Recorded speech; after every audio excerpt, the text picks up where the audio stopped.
por estar aquí compartiendo este momento conmigo. Cuidado.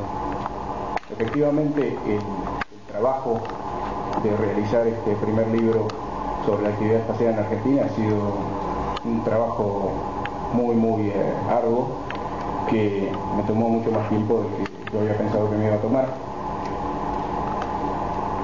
En principio, yo simplemente tenía la intención de ser un lector de un libro que alguien más hubiera escrito sobre la historia de la actividad espacial en Argentina. Y después de buscar incesantemente durante años, me di cuenta que no existía. Y me llamó mucho la atención porque una actividad que había sido tan importante en la República Argentina y cuyo desarrollo había sido pionero no solamente en Latinoamérica, sino también en otros países del mundo. ¿Cómo podía ser que no existiera un libro dedicado a esta temática? ¿Era simplemente que el tema me interesaba a mí solo? ¿O era que no había ningún escritor que se había tomado el tiempo de hacer un trabajo de estas características? Todavía no sé cuál es la respuesta. Pero durante un periodo que abarcó en total casi 10 años, de los cuales le dediqué mucho de ese tiempo a buscar y a recopilar información, y prácticamente 3 años en una especie de part-time, en el tiempo que me permitían mis obligaciones profesionales, utilizando fines de semana y vacaciones y feriados a expensas de mi paciente esposa, que ayudó en todo el proceso de hacer este libro. Y que fue todavía más complejo de hacerlo porque en su gran mayoría se hizo a 15.000 kilómetros de distancia de la Argentina.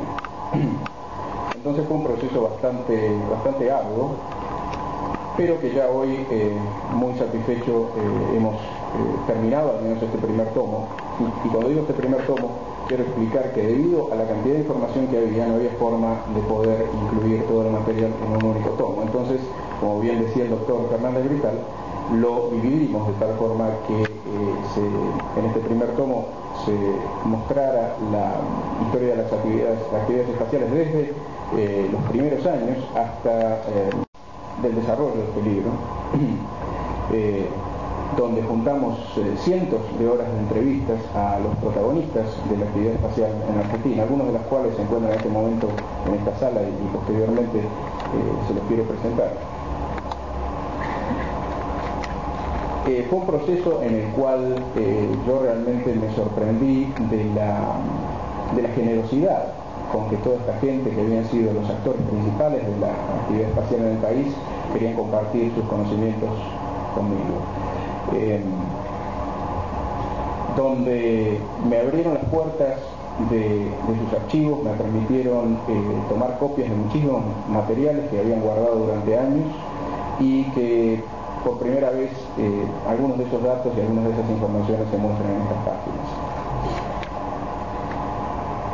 Si es posible, me gustaría compartir con ustedes, y si podemos bajar un poco las luces, algunas de las, no sé si podemos tocar un poquito el proyector y bajar un poco las luces. Voy a tratar de hacerlo lo más breve posible, porque la intención es que después ustedes lean el libro. Si yo ahora les cuento todo, no van a tener nada para ver. Pero bueno, básicamente las actividades, digamos, de cohetería, no solamente yo dedico el libro a las actividades espaciales, sino hablo un poco de los orígenes de cohetería en el país, con la utilización de cohetes Congreve, en las guerras de la Triple Alianza y demás, y su utilización en los primeros años de la historia argentina como nación independiente. Pero sin duda uno de los casos más interesantes del comienzo de las actividades de la investigación de la astronáutica en nuestro país es la creación de la primera sociedad sudamericana y una de las primeras del mundo dedicadas a la temática de la astronáutica, y es este grupo, un tímido grupo que comienza en la Universidad de Buenos Aires en 1932, al cual le ponen Bolanzán, tal era el nombre, era el Centro de Estudios Astronáuticos Bolanzán, que lo hace el señor Matarazzo, Ezio Matarazzo, que era el hijo del fabricante de pastas y fideos, que es muy famoso, el Pastas Matarazzo, que en ese momento estaba estudiando en la Universidad de Buenos Aires y decide, junto con otros 2 amigos, Alfa Centauro, primer cohete de investigaciones argentinas.